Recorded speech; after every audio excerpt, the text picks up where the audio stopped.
இன்றைக்கு சிறுதானிய கஞ்சிங்க. சாமை, தெனை,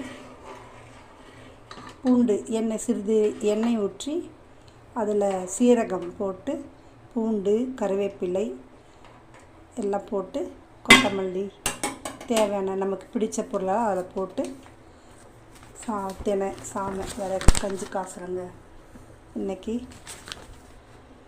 ஓம் விக்னேஸ்வரா நமக. ஓம் வினைத்தீர்க்கும் முருகா நமக. ஓம் சர்க்குருவே நமக. ஓம் நவகரக நாயகர்களே நமக. ஓம் பஞ்சநாதரே நமக. ஓம் பரம்பொருளே நமக. ஓம் பராசக்தி நமக.